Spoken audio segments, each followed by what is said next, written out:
आप सभी प्यारे प्यारे कृष्ण प्रेमियों को मेरा एक बार फिर से प्यार भरा नमस्कार। मैं आप सब की सखी यानी कि शिवी सखी एक बार फिर से हाजिर हूँ आप सबके सामने एक और अच्छी सी टॉपिक और बात लेकर। जब आप लोगों की मैं कमेंट्स जो ज़्यादातर लोगों की पढ़ती हूँ वही लोग कमेंट करते हैं कि हमें आपकी वीडियो का इंतज़ार रहता है, हमें आपकी वीडियो बहुत अच्छी लगती है, आपकी बातें बहुत अच्छी लगती हैं, हम इंतज़ार करते हैं आपकी वीडियोस का। तो मेरा और भी ज़्यादा मन करता है कि मैं डेली जो है वीडियो डालूं, जो अपने विचार हैं और अपने जो मेरे अनुभव है वो रोज अपनी एक वीडियो के जरिए जो है आप सबको बताऊं। फिर भी इतनी कोशिश करने के बाद भी मुमकिन नहीं हो पाता, लेकिन मैं फिर भी ठाकुर सेवा से, बच्चों की सेवा से, परिवार की सेवा से जो है समय निकाल कर आपके लिए जो है वीडियो बहुत मेहनत से जो है बनाती हूँ। क्योंकि मन कर जब आप जैसे लोग कमेंट करते हैं कि हमें इंतज़ार रहता है तो मेरा भी मन नहीं करता आपको ज़्यादा इंतज़ार करवाने का। तो चलिए आज का विषय के बारे में जो है शुरू करते हैं। आज मैं आपको बताने वाली हूँ एक ऐसी चीज़ के बारे में या फिर ऐसा एक गुण कह लीजिए जो आपके पास अगर है, या कोई ऐसी बात जो मैं आपको बताने वाली हूँ जो अगर आपके पास है तो आपको चाहे कोई आरती नहीं आती, आप कोई पाठ रेगुलर नहीं करते या कोई सेवा रेगुलर नहीं करनी आती, भोग नहीं लगाना आता, नाम जब बैठकर रेगुलर नहीं कर पाते तो भी कोई बात नहीं अगर आपके पास एक चीज़ है तो। लेकिन इसके उल्टा विपरीत अगर हम देखें, अगर आप ये सारे कर्मकांड करते हैं, पूजा पाठ करते हैं, डेली आरती आप हर समय की जो है रेगुलर करते हैं और सब आप नियमित रूप से कर रहे हैं, नाम जब भी आपका चल रहा है जीवा से, लेकिन अगर ये एक चीज़ आपके पास नहीं है तो ये सारी चीज़ें का जो फायदा है, बेनिफिट है, वो आपको जो है नहीं मिलेगा। जो हमारा लक्ष्य है असली, जो ठाकुर प्रेम है, वो आपके अंदर जो बदलाव है, वो जो आनंद है, जो मेन रीज़न होता है सब क्रियाएं करने का, वो आपको नहीं मिलेगा। ये सारी चीज़ें व्यर्थ हैं, बेकार हैं अगर आपके अंदर एक चीज़ नहीं है। तो भक्ति का मतलब होता है प्रेम यानी प्यार, यानी कि प्यार करना। किससे? भक्ति।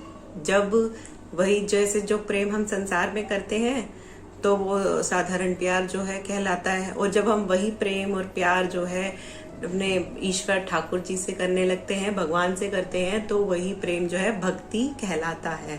और ज्यादा कोई बड़ी चीज है ऐसी है नहीं। जो भक्ति है ये ही प्रेम है, यानी कि प्यार करना ठाकुर जी से, उनके बारे में सोचना कि वे कैसे होंगे, कैसे दिखते होंगे, हर पल उनमें खोए रहना, वे कैसे होते होंगे, वे क्या वे हमसे मिल सकते हैं, क्या वे अगर मिलेंगे तो वे कैसे होंगे, अगर वे मिलेंगे तो मैं उन्हें क्या कहूँगा। हर समय उनके चिंतन में जो है खोए रहना एक अलग सा अनुभव। जैसे प्रेम में इंसान जैसे सातवें आसमान पर होता है, ऐसे ही भक्ति में तो और भी ज़्यादा कई गुना ज़्यादा आनंद होता है। क्योंकि ये प्रेम जो है साधारण प्रेम नहीं है, तो हमारे ठाकुर जी का, ईश्वर का जो आनंद की मूर्ति है, उनका प्रेम है। तो सोचिए इसमें कितनी आनंद की अनुभूति होती होगी कि उनके बारे में सोचना, उनका चिंतन करना कि वे कैसे होते होंगे, वे मिलेंगे तो वे कैसे मिलेंगे, क्या हमें वे मिल सकते हैं, वे कैसे होते होंगे, कैसे वे दिखते होंगे, वे किस तरीके से बात करते होंगे, अगर वे मुझसे मिले तो मैं उनसे क्या कहूँगा। और कभी वे कृपा से हमारे सपने में दिख गए, उन्होंने एक बार दर्श दे दिए, फिर तो बस उसी छवि को बार बार दिमाग में घुमाते रहना, उसी में चिंतन में खोए रहना, उनकी याद में रहना, कभी उनसे मिलने के लिए इतना व्याकुल हो जाना कि अंदर ही अंदर दम घुटने लगे, तड़पन जो होने लगे। एक अलग ये जो सारी चीज़ें हैं, ये जो सारी अवस्था जो मैं बता रही हूँ, इसका नाम भक्ति है।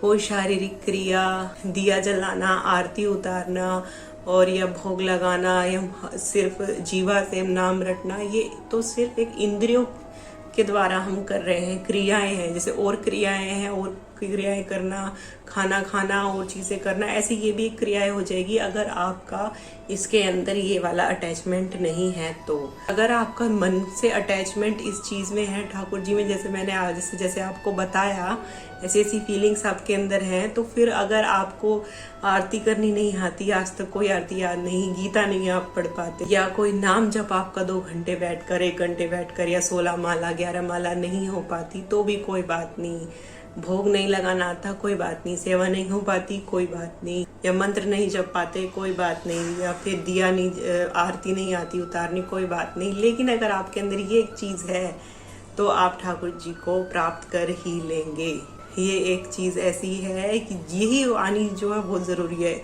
यही एक रीजन है जो आपने बड़े बड़े कर्मकांडी पूजा पाठी देखे होंगे 2-2 घंटे। जो मैं किसी एक विशेष समुदाय की या किसी जन की वो बुराई नहीं कर रही, लेकिन ज्यादातर ऐसा होता है जिसके ऊपर पिक्चरें भी बनाई जाती हैं कि आपने बड़े बड़े पूजा पाठी कर्मकांडी देखे होंगे जो कई कई घंटे पूजा की क्रियाएं जो है करते हैं, लेकिन उनके अंदर जो है लोभ और लालच, मोह और क्रोध, ये सब जो चीजें हैं जो कूट कूट के भरी होती हैं, और उनके अंदर जो है अब तक वो जो प्रेम है वो नहीं होता भगवान के प्रति जैसा होना चाहिए। वो किस लिए? क्योंकि वे अब तक जो कर रहे हैं वो केवल शारीरिक क्रियाएं कर रहे हैं। वो भी ऐसी ही मानी जाएगी जैसे आप और क्रियाएं कर रहे हैं कि हाँ हम जीभ से बोल रहे हैं, मन तो कुछ हाँ ठीक है ठीक, ये एक क्रिया होगी, एक जीव की एक क्रिया हो गई, एक हाथों की क्रिया हो गई। अलग अलग जो भक्ति होती है वो मन से जो है होती है। भगवान श्री कृष्ण ने गीता में कहा है कि मनुष्य के अंदर जो मन है वो मैं हूँ, यानी कि मन का स्वरूप ही ठाकुर जी का स्वरूप है, और मन से ही हम ठाकुर जी को प्राप्त कर सकते हैं और उनकी भक्ति की जा सकती है। इन इंद्रियों में इतनी क्षमता नहीं कि हम ठाकुर तक पहुंच सके, उनकी भक्ति कर सके, उनको पा सकें। केवल और केवल मन का अटैचमेंट से ही हम ठाकुर जी को प्राप्त कर सकते हैं, उनके लिए तड़प जो है अपने अंदर जगा सकते हैं। यही कारण है जब हमारे अंदर तड़प आती है तो हमारे अंदर जो है बदलाव देखे जाते हैं। ये काम, क्रोध, लोभ, मोह, अहंकार, तभी ये नाश होते हैं। तो यही एक कारण है जिसकी वजह से लोग अपना जीवन तो गुजार देंगे पूरा इन्हीं क्रियाओं में, भले कई कई घंटे तक वे ये सारी क्रियाएं जो है करते रहे, लेकिन उनके अंदर बदलाव, जो आनंद जो है वो उससे जो है वंचित रह जाते हैं, जो इस ठाकुर प्रेम में जो मिलने वाला होता है। इसलिए हमें चाहे ये सब चीजें ना आए, और अगर आपके अंदर ये चीज है, हर समय आपके अंदर तड़पन रहती है, ठाकुर के प्रति प्रेम, निरंतर उनका चिंतन जो है बना रहता है, कैसे उनसे मिलूं, कैसे किस तरीके से उनसे मिला जा सकता है, ये सब बातें अगर आपके अंदर हैं, उनका चिंतन हर समय उनका चलता रहता है, फिर चाहे आप कोई और क्रियाएं आपको ना आए, ढंग से ना आए। जैसे कोई एक बच्चा होता है दोतली भाषा में अपने माँ बाप का जो नाम लेता है, उनसे कुछ कहता है, तो भले वो गलत भी कहता है, लेकिन फिर भी उसके माँ बाप उसको सुनते ही बड़े प्रसन्न होकर खिलखिला उठते हैं। उसी तरह हमारे ठाकुर जी हमारे प्रति हैं कि जब हम चाहे हम गलत सलत भी बोले, लेकिन जब हम उस बच्चे की तरह प्रेमवश उनके होकर के जब हम बोलते हैं, चाहे फिर हम कुछ भी बोलें, वे ठाकुर हम पर जो है रीझ जाते हैं। तो ये बात आपके अंदर आनी बहुत जरूरी है, चाहे फिर आपको कुछ और आए ना है। और अगर आप बहुत सारी क्रियाओं में अपना सारा जीवन बिता देंगे और ये बात आपके अंदर नहीं आई, तो फिर इन सब कार्यों का कुछ भी जो है लाभ नहीं है। यकीन मानिए इन सब क्रियाओं का कुछ लाभ नहीं है। चाहे आप 1 घंटा बैठ लें, 4 घंटा बैठ लें, सुबह 4 बजे बैठ लें, कितनी भी देर बैठ लें, कुछ लाभ नहीं मिलने वाला जब तक हृदय निर्मल नहीं होगा, उसमें प्रेम नहीं आएगा, प्यार नहीं आएगा ठाकुर जी के प्रति, तब तक कुछ असर होने वाला नहीं है। कीजिए, और इसमें कोई अलग से आपको बैठने की जरूरत नहीं है, सिर्फ और सिर्फ अंतर का ये चिंतन है। मन का सब खेल है, बाहर किसी को दिखेगा भी नहीं कि अंदर आपके क्या चल रहा है। अंदर ही अंदर जो है ठाकुर जी से जो है प्रेम करना है, उनको पुकारना है, एक अंदर से एक उनको पुकार लगानी है, उनको आवाज देनी है। यही जो है, इसी का नाम भक्ति है, इसी का नाम प्रेम है, प्यार है। प्यार करना है बस आपको भगवान से। तो चलिए चलती हूँ, अभी के लिए फिलहाल इतना ही। वीडियो काफी लंबी हो गई है। वीडियो अच्छी लगे तो लाइक कर देना और चैनल को सब्सक्राइब कर देना। और अब मुझे आज्ञा दीजिए, चलती हूँ। हरे कृष्ण।